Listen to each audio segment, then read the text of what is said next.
Kadoragi Minungshi. Kainonang na mapanda suktinga phawda leramisina aduga kapiduna kedorage. Imana kay harage. Imaga khanarabo. Nabani kedorabage ba. Hayo ba inguda. Kisunati tamo. Imana kay suhaide da inguda. Aina nuhaita ba thodoga magida magta kapane. Kari nuhaita ba thodono. Kari torage. Tamo. Ngasido ayuda. Kari tawino ngasi nupisna. Imema. Se, bread ne noi daga dine ko. Sumai na baltin thang ba. Aduga gidi tumok thang ba. Asigum sa. Yang ningre. Kamu papi yang saya. Se kha ba. Tumi na lega da ba. Hai ko na phadru da thodi. Ai mo ta niya. Ima, ai su khangi ima. Adu ai pregnant oi driye. Ai hoji thang ba kai su kai di. Yum se bu kana le ba me. Ching karo chok karo. Lusi gi lot subane. Laite kana gi mi jum sigi mi kana ma laite mi lai na laite ka su hai di ne nang ni hai ri ban na chin do pat lo bum mo bara tat lo ima kai ne sab ban da ka tawre ne ima ai ki ba na ima ka gi nang na da nang lo ri do bo nam ta gi lam jana san siwa na ma kha da hai ga san he si ga do na te khai da na ma na sap na to ba ta ga su ai di lan da ko ba ni na be su to re na khali aduga sharp ko basiti phangda bati yumsiki yumbure na phangda doini ado ai yumbure natte ai single mom ni marandi ai pure bale hidre sigre ado nangdi yumbure bi hai basiti mawale ba khatna ko hinni aduna nangni yumbure bi ado pale ai patana ka so sharp to namo doine panjani na chil ne apatta pumma ba do nangi hoi ga doine Ima Jehovah Yesu. Aku ada sab saban itu panggai suruh putih. Cing kita hak kibana. Aku ye sab tu kok nak tahu si ma. Ima nak apa yang betul betul. Nanti brain jauh tu betul tu bikin ima. Brain jauh tu betul betul. Asyik jadi ayah pining sih cakap tu jauh. Kerja. Ima nak pining. Mana bukti ni ngambah. Mana dia? Kalau nak ayah nak brain jauh tu kaya ni. Nanti brain jauh tu benar. Nak kalau ayah brain mana tu jauh tu apa? Ayah semua jauh ni. Ada wam kaya okey kau. Aku ini mungkin dari awal pergi tadi kaya tu lah. Ikan apa nak sujan nonjar kan? Katang puruk pasir, katang jangan puruk pasir. Asyik boleh wah ni. Imam ka, ini ka, muna tu, sana riba. Ada mana sih ka? Kata lagi bikani nubi, kata lagi seram setat nabi. Mana? Aku mau aku kisah rupi thok apa sih? Apa mi tak tu ni? Aku kan nama yang apa mi kaya tu lah. Oh my god, you are so apa mi? You are brandless.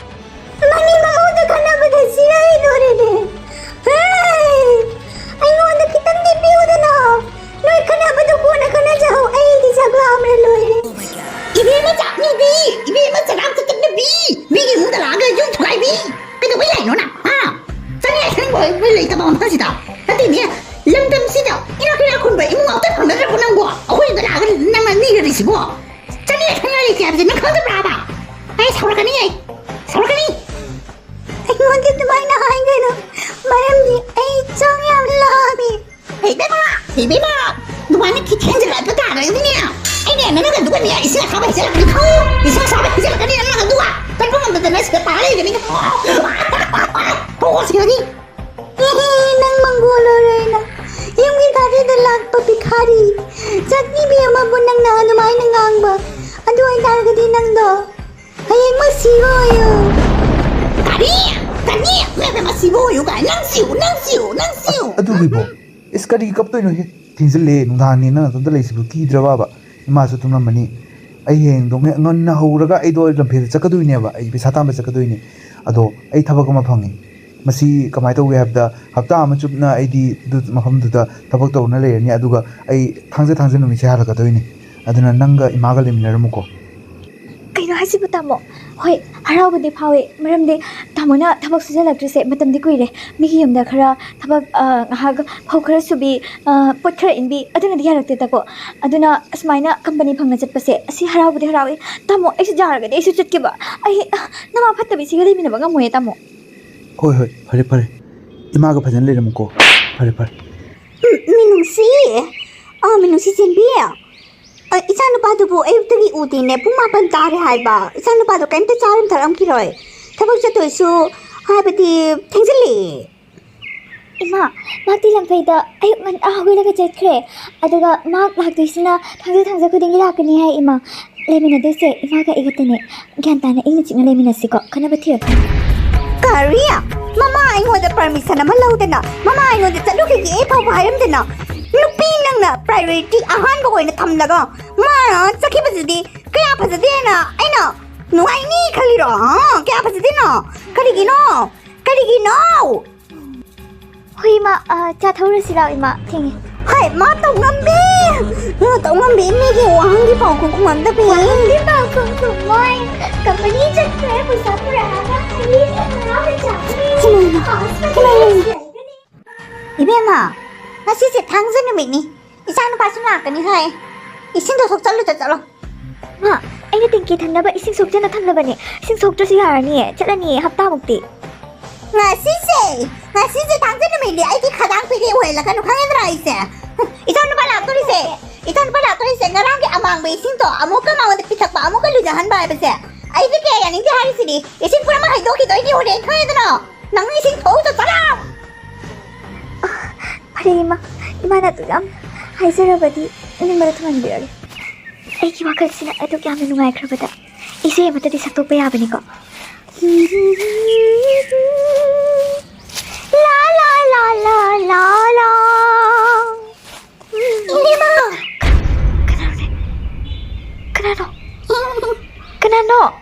Kanano ay bukauri ba kanana?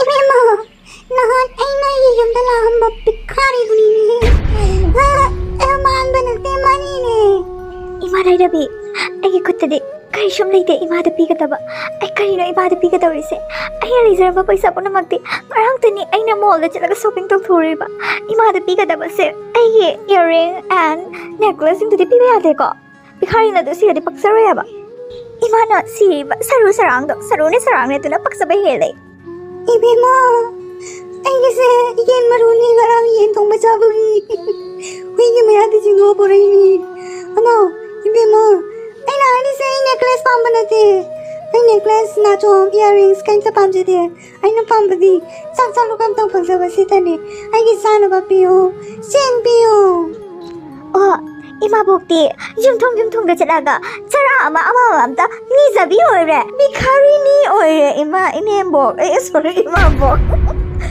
Nokthori ningonda nongrabadi phatte ko he prabhu ai bungang piyo Ibema nang na yun noknari pa to nang pangani Ibema nang pangani apangani ay di apabanga da pangani habadi ay do wiri ni jak chalu pangta ba ay se chahi ani mamang dagi ay se jak pangta na rakpani ay punon ta charaga lelakpani thiga bhabi adre punon chamandana Hini mabo ai su lanti pai bagine nan ma ana bam dai bebo ko ado ai su punhon jaba dagi phagri ne haji dine peru ka punhon na adum lanti do phai jadre natra dine se ising sok pathok leise se phai do ni se thok do re na kan bade kok se anxiety problem ni da khang la roina nang di jak chalu ka machara batung da phai rakpani na adam pe na par mu ne thigo ga dire oh my god kan lawe Emma chimini mabo waram ni ne admaina constipation or pase sangmadi phasana wabani mabo chumi hey yem da bo na no ai jak sing sing do pero mi khari ni la bi nei sida sak sing do pero thi wa putor kan nong jang tok la bani ai nong jang no bi ni imabo na constipation wali badu ki sahi tak nei sade adugi mathakta Pesham to sulai sade imabo ta pina ba sin like ta bagi maram nei imabo ki karim su pi bangam dure Ema, ay mitki pita ki ira ama tuklay sa kamay to ino si de. ha lang trick lang ni cik lang ni Ima po, ay di piningan kari sa laite. Asi hirase, asi puraga. Ima po, pusido nung ay napalo ra ima po. nang na hai das mai pubai mo dai ba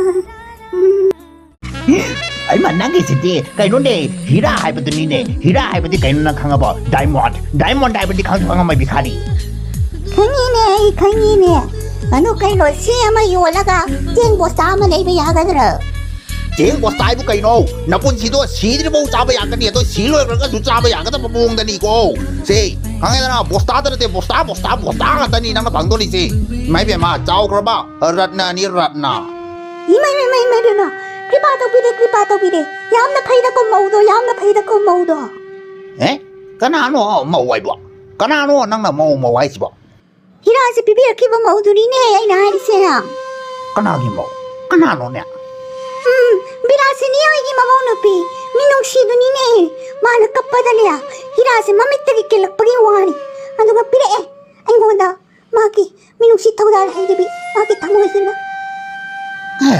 Kaino haisibo unadaba yadre dudi iche Bilasini phangnaba yam pharene ai wa ma hange tawbani je haima lairabada pattatlabanina sunari kaisidi udaba kuirida sunari ai ina sunari kari wanu ne hayu ne kuire sudaba kun kya phare do sana si rakhidaba sana kata puja ge sija ge kiloni ngai ko iche adu kilo ko ngai ko aina haini si adongi imong pi habadi Minungshi ana leibro adu makna hira yeli habise chumro kari wanu da nang ngai to mo sani ngai tak ngai bo tak mo lai ta ba ai khoina khana ai de hira mo da mang le tai bang na nang ngai me am to mo natte ne iche habadi noi da bikari ma lakko do adu bikari do aduna hira puraiba aduga adongi imong pi do aduna kappada hira keli na wa launa rein he kari wani no haisbo pai hey bima pesa pai bi ina kun bi napa gi na yum dagi napan dagi kamu kiam na nang bosta thang pura ke hiragi putro na ngai ke dia ko saram sa tan nabi ayum da lai ta lai ra mai na hingai ba adu kan nang kari lai ra na nang mingon da kaso bi khari me am da sami bi me am da yen sa sari ge nang me lo sali to ta ka no na wa sin lam pe ta to ka nang na wa na ge bosta do pura ka na wa na ge ga khona banya ba adu ni chana ba ya roi khai da ai gi ma da nang na salak to ba ya roi khai da sing sin ba ya roi kini mana habi ba fu sibo bosta sana ka lupa ka sanjadi kini ma imana ibu jangan habi ba sibo kari kino kai no ibu tai na bi sibo hai pangsana ba ya roi sisana ba ya roi hoji kan khang da putro imana habi ba tu bu kai no imana hai tu bu kai no